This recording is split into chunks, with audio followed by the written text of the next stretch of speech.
And hello, everyone. Welcome in yet another umbraCoffee episode, and the another one where we forgot to play our intro. Do you know something, Hello, Marcin? Callum. It's actually a really important episode, and none of us have realised. You know, this is to the day 4 years since we did umbraCoffee. This is our actual Okay. fourth birthday. Good to know. Good to know. I'm Yep. not that good in math, so I might have missed it. Same as I've missed December and the fact that we are in the last month of this year. Yeah, I'm generally missing a lot of the things recently. What about you? How Yeah. are you? Same. I didn't realise that we've literally got less than 2 weeks now until people start disappearing for Christmas, and Mhm. all of that to But deal with. but we are here to remind everyone about it, remind ourselves about it. So buy presents, prepare for the Christmas, but also generally speaking across our Umbraco community, we have a lot of initiatives and things happening around us as a community. So yeah, maybe we can kick it off from the first one, which I also submitted as as a final time of the submissions period. It's Umbraco Secret Santa. We've mentioned it 2 weeks ago, probably, right? For the first time, because it was a really last minute call. And this is also last minute call for all of you who didn't submit and send your details for the initiative yet, because Callum, you said you spoke with the organizers. They're all awaiting more submissions, and we can all make this very fun and hopefully spread across the whole globe as we usually did, no matter of the fact that we are really close to the Christmas period. Did you submit Indeed, yours, I Callum? know that. Yeah, I filled the form in a couple of weeks back. I know that a few years ago, no, last year, there was a few issues with people's gifts being caught up in COVID shipping and Brexit and all the other things that came around at that time. So like really, people want to be sending gifts now anyway. So you've got 25 minutes left to actually get your submission in. And We'll give you some time right now. Link is publicly available. Callum, you have a very nice ribbon I have a to banner. enable Look at here. that. Yes, banner. Secretsanta.com. Umbraco Secret Yeah, Santa. Umbraco Secret Santa. Submit your details if you want to be surprised by some Secret Santa from Umbraco community and surprise someone else as well. Please submit your details. And yeah, December. That's again a very interesting month. But we, Callum, were in London last week. I at least, you are still there. And we and we were attending the Umbraco Together event. We had a very quick catch up of what's happened there and what was up front. How you would summarize this event from your perspective now, if it's all over? Tiring. Stressful. Yeah, No, but it was all right. I think a few people have said that the format worked pretty well with streamed talks and a few in-person talks at the venues. And I know that a few people got exclusive access to the live stream as well, and were able to watch along virtually. I think the talks were nice. a good mix. There's some really good Umbraco 9 content there, and we've got recordings of it all, so we'll put it all up online as soon as I get round to doing that. Yeah, some pretty good slide decks shared as well, because I saw that a lot of people were enjoying the first opportunity to socialize in the long term period. I really like the idea of colored. What's the name for the The lanyards.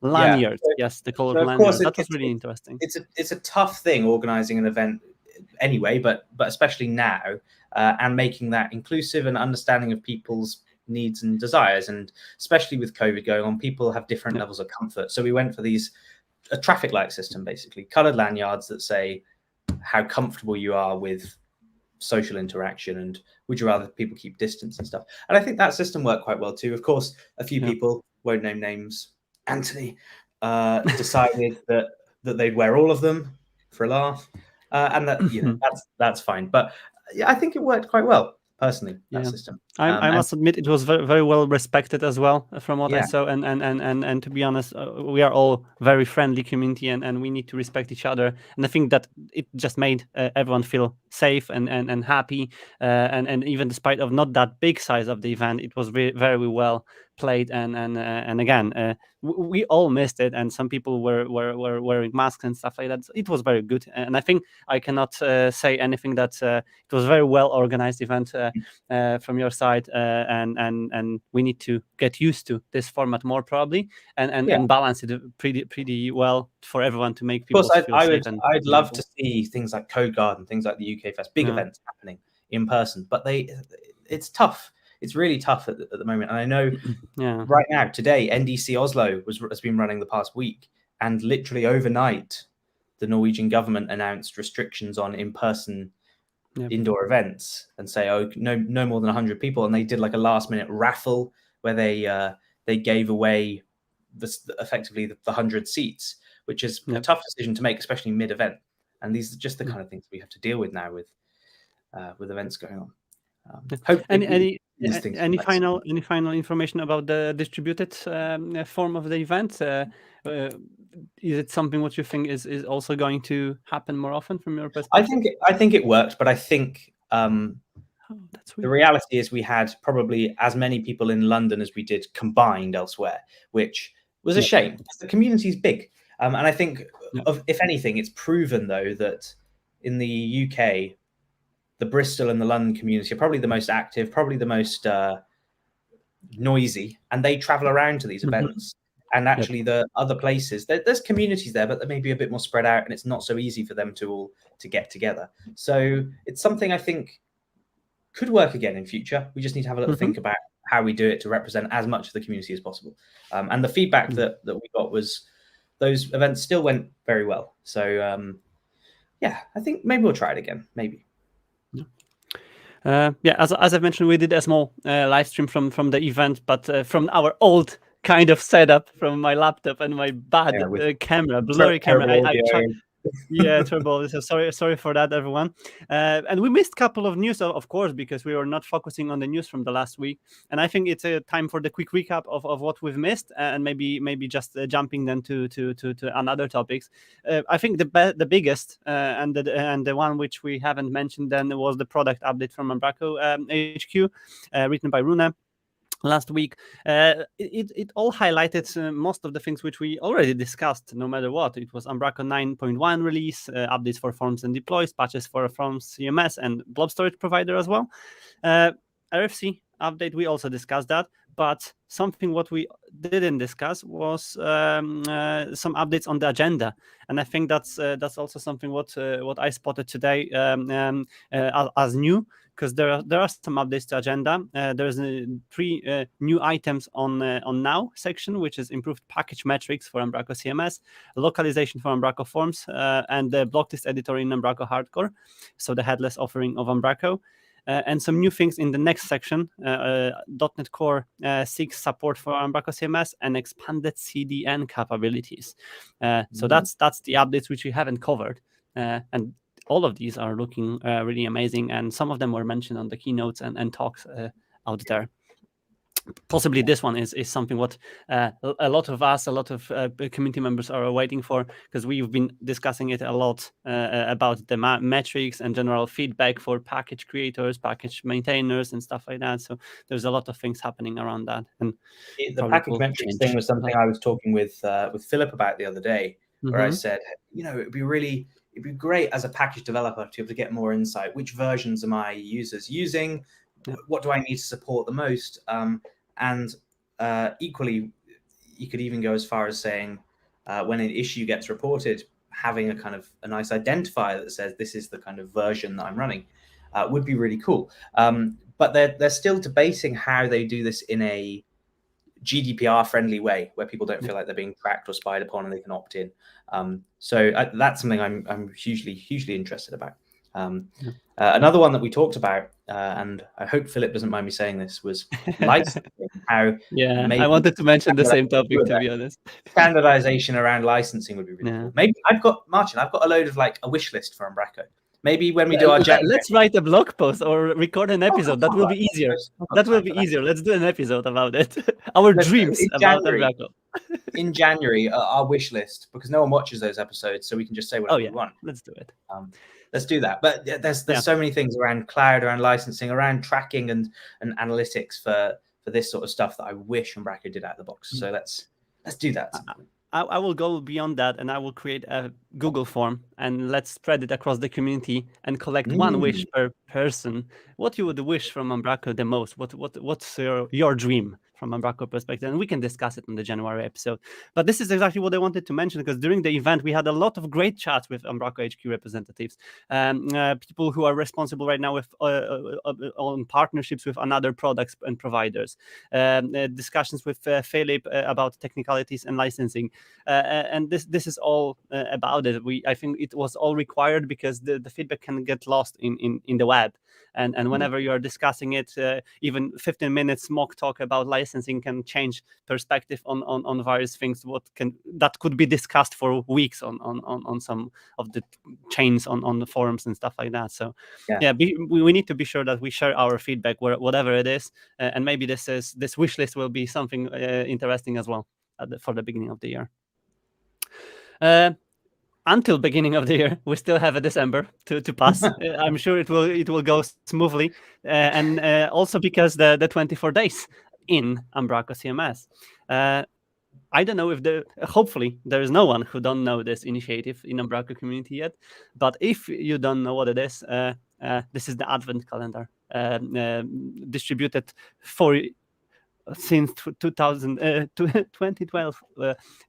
So yeah, it's a great set of resources. One article or a couple articles per day. That was some surprises like that in the past years, and being released every day. We already had 3 articles shared this month. One from Joe from your team, Callum, about getting friendly with Umbraco. Second from Emmanuel about scripting on Azure deployment of Umbraco v9, and third was from Team sharing some advanced tips for content apps. All of them were already well received from the community perspective. I saw, I don't know, about 30 or 40 retweets of every single one of them.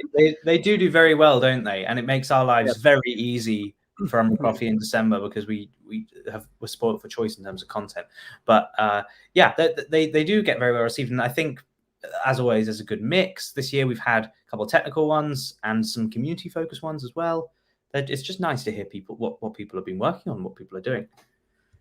Yeah, and of course more of them is to come. The team is getting busy to align it. No one knows when specific articles will be distributed. So yeah, it's really a nice Umbraco content Advent calendar we are all looking for. And people, please share your thoughts, respond to articles, to tweets, share your feedback with authors as well, because I think there is a lot of people who wrote for the first time in general, and all of the people who are creating anything in the web are awaiting any kind of reaction. So let people know if you like it. Share your feedback, share your thoughts, and help us all grow as a community.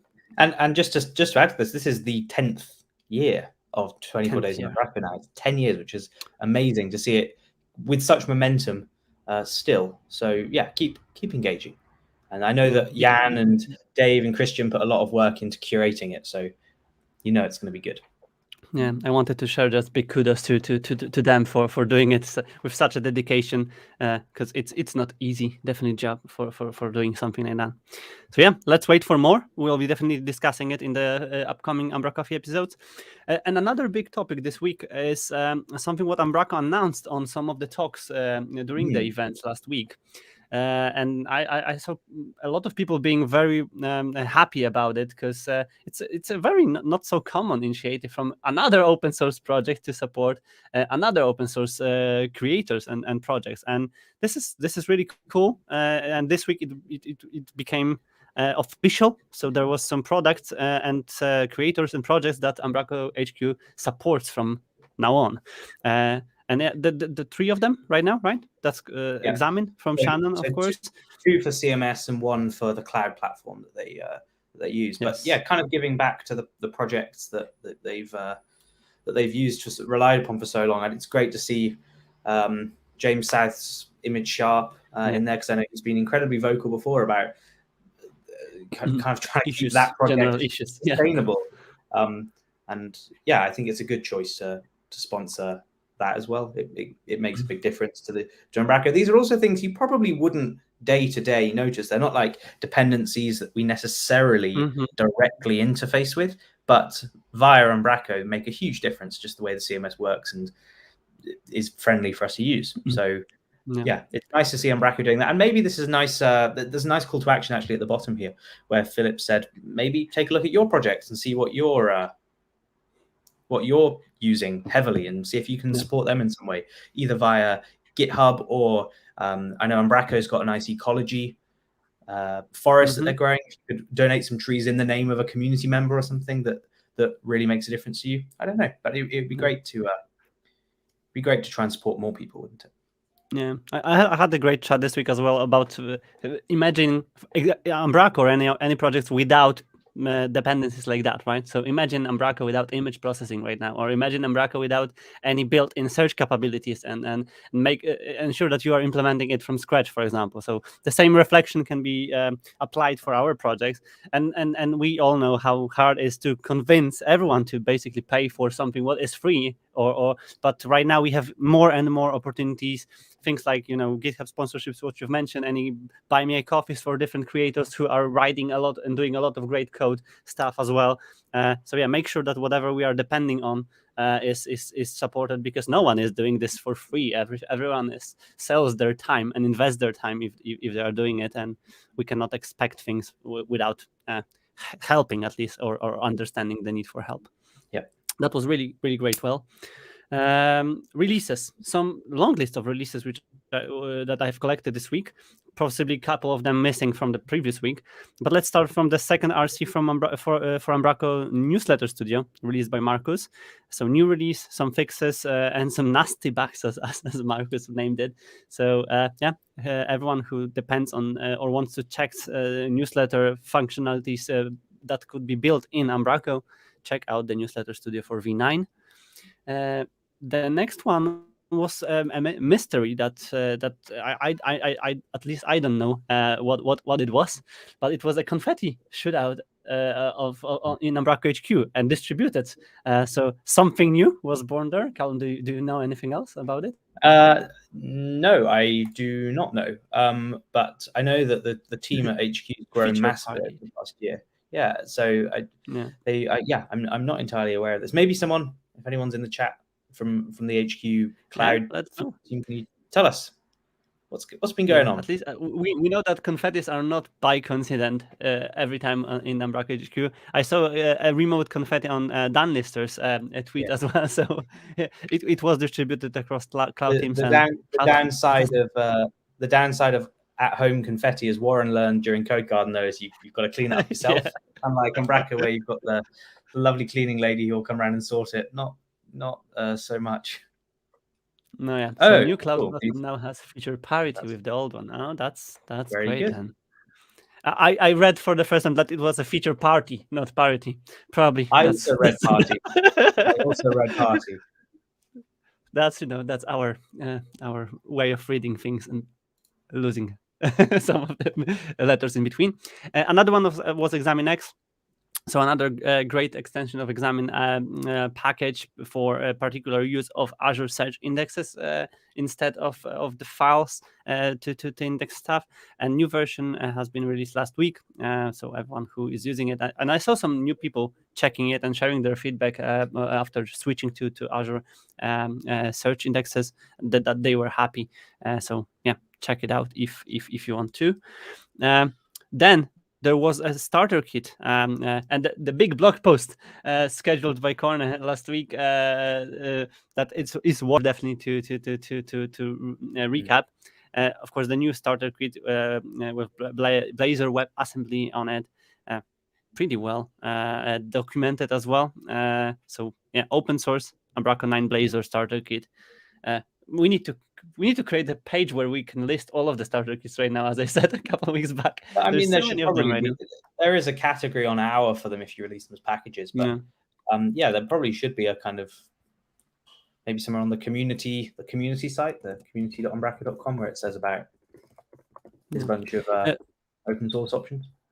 Yeah, and speaking about open source in general, there was some contributions made already by some of the community members here, helping out to shape it up. So yeah, great to have this help applied, and because we can only have better products for all of us.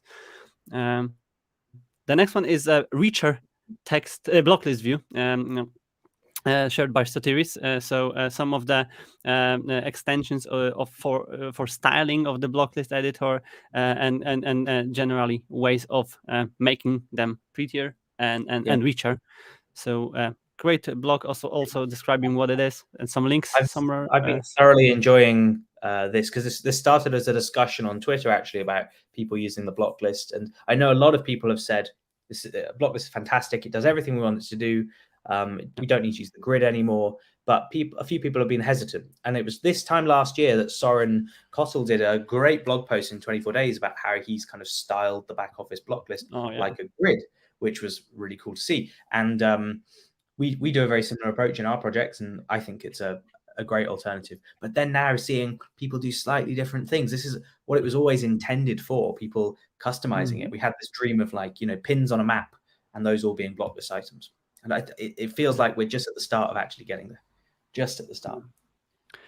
Yeah, it looks awesome, and yeah, thanks to this package, we can just use it and extend our own block list with some applied by us functionalities and extensions. So great work, Sotiris, and thanks for sharing it.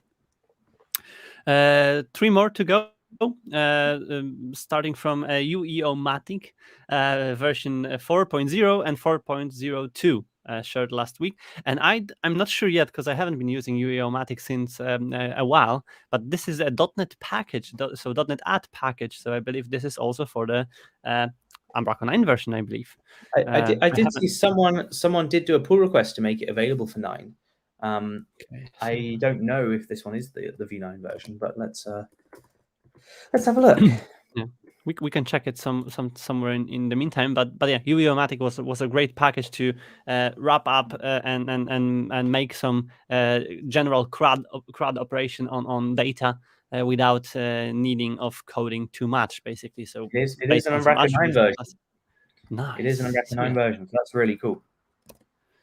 Yeah, I've been using it for many projects back in the days where I had a need of having custom tables and some UI to manipulate data on them, and it did its job. It has some filtering options, a lot of great stuff. So I believe it's all coming to V9 version as well. So yet another V9 package. So that's great. 2 more. One is the Limbo Boolean from Anders and the team of Limbo, extended version of Boolean property type.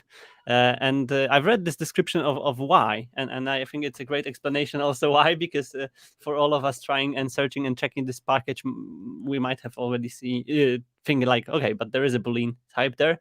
So this is a very nice description of why they've built it, because they wanted to also have a different initial state option. And just more flexibility around that. So very well written package, and everyone can benefit from the use case and the case from the Limbo team and why they've built it. I was going to say as well, this is a big release in that I think it's the first package that Anders has spun off out of their team that's not branded Skybrid anymore. Skybrid, yeah. Exactly. Forever that's been the case, hasn't it? And they rebranded to Limbo maybe 2 years ago now. Yeah, but I guess they've all been stuff that already existed pre that. So yeah, this is cool. And end of an era, maybe. Limbo redirects now. Yeah, a lot of great stuff upcoming for sure from this great team. And last but not least is the tag helpers. I don't know, we were of course talking about tag helpers, but they were also added to our package repository by Warren. So yeah, tag helpers generally for dealing with markup and everything what was discussed and served with this package on the initial stage are here, possible to be installed from and downloaded as well. So that's packages. There is also events segment on our list. Yeah. And yep, and there is also a lot of things happening around events. But thankfully, we have Trina and the great Umbraco HQ team collecting everything about meetups since a while. So here there is a great highlight of this month's meetups. So what happened, what was done, shared without links, but of course all of that was already shared on the meetup.com. And there is a nice lineup of what's coming up. So there are some socials, Christmas, axe throwing meetups as well, hosted by Leeds meetup group. There is how to build a site on open source Umbraco CMS networking event in Chennai. That's a new one, and Australian Umbraco meetup group virtual plus if in person if permitted, hosted on December as well. The date is to be defined. And Umbraco Meetup Revival Dorset Umbraco Meetup, Tuesday, 14th of December. I also saw that Ravi announced some of the London quiz, right? Yeah, That's Ravi's also your tradition. Infamous head scratcher of a quiz is back on the 16th, I think, or the 15th or 16th. Coming up. When is it? Wednesday 15th, I think. So yeah, come along to that. It's going to be a lighter version. So it's about an hour's worth of quizzing rather than a whole intense, sweaty evening as it usually has been. But yeah, join in with that. Maybe not directly events, but umbracolab is happening every Thursday as well. And yesterday the team was hacking around our Umbraco and helping everyone basically contribute to it easier. So if anyone wants to join the HQ team plus some community members on Discord, it's every Thursday on 13th Central European time. So yeah, check it out and join the team if you want to learn and observe maybe only how it's getting hacked. And last event on the agenda is Dutch Festival. We had some pleasure to discuss it with Hank during the Umbraco Together event. Now we know more, right, Callum? So there is more information shared here. It's on 20th December, so pretty soon. Pretty soon, yeah. So it's a Monday, which is unusual, but yeah. It's in the Netherlands. They've had some rule changes on them last minute. I think Friday last week it was announced there was some rule changes. So it's a slight change to the event structure, including I think those event times are going to change. I think it runs from 8:30 a.m. till 5 p.m. Because in the Netherlands everything shuts at 5 now. But there's a really good looking lineup of speakers. Talks on some really interesting topics that aren't necessarily directly Umbraco focused. So Blazor and Maui, which Purnima's doing a talk on the Maui setup. I'll be there. I'll be doing a talk and I'll be hosting track 1 as well. It's going to be a hybrid event. So there's going to be some virtual and a few in-person too. So yeah, it's great to be back. Nice. And Richard Campbell and some famous .NET faces too. Yeah, and especially this talk brings my attention to the high level. It's 2.0 version of Make Your Editors Happy from Dave, because I remember a lot of great and useful insights from Dave in the previous version of it. So yeah, really good lineup and yeah. Do you know if the talks will be recorded, streamed? Well, I think as it's being streamed, the recordings will be available. But don't quote me on that, Arnold. If you're watching, or hey, please let us know. Yep. And that's all about events, at least what we've discovered. If there's anything else happening, please let us know. We'll of course help in spreading the information around, and we'll link it up all down below the video on YouTube. And there's some other interesting stuff shared during this week. First is a really nice article about migrating from Umbraco 8 on-premise to Umbraco 9 on cloud by Candid Contributions team, and the whole journey done during the Hacktoberton, the wrap up summarized with some very well gathered takeaways, suggestions, gotchas and issues for everyone who might go the same path I really like this kind of recaps because whenever I will be doing the same, it's just step by step, and that's a great work here placed by the team and everyone involved. So yeah, I've checked it quickly because we are considering couple migrations as well, and yeah, thanks for sharing that, so everyone can check it out. Then couple community updates. One is this impressive sticker collection that I saw this week on the Twitter. That's such an amazing collection. I'm jealous. I'm a little jealous. I had to have a little peek around because there's a few in there, like UK fests from a long time ago, that it was really great to see stickers in such pristine condition. And I think, Craig, I reckon I've got some stickers I could add to your collection. So me too. We've got some leftovers from previous events that for sure are not in there. So, but I like this idea of collecting stickers because it will be harder for me to put my laptop on the wall as a memory of everything. There was a lot of feedback last week, Marcin, about your laptop having tons of stickers on it. Tons and tons. I know Owen shared a tip previously, which is really good, of getting a skin for your laptop, and you put the stickers inside the skin, so the skin can be taken off and kept. Yeah, but that's not the soul, not the key. I will definitely hang this one on the wall as a memory. But the next ones I will be collecting in the frames like this. So yeah, great collection, and I have some as well to send, and I promised to send it to HQ as well a while ago, so I will do it in the package. Then a call to action from Lee. From couple days ago, the created list of awesome Umbraco stuff and awesome Umbraco packages needs some love, and V9 love especially. And I think everyone can easily contribute, link up something what they think is worth highlighting and listing. And yeah, I forgot to mention it during the Hacktoberfest because I found that this is probably one of the easiest way of gaining some of the contributions and the pull requests down. But if anyone wants to help Lee and all of us to create a better and more I don't know, longer list of amazing and awesome Umbraco stuff, just go there. I believe Patrick has agreed to help and kind of take on the baton for this. So he's talk to him or Lee as well. See how you can get involved.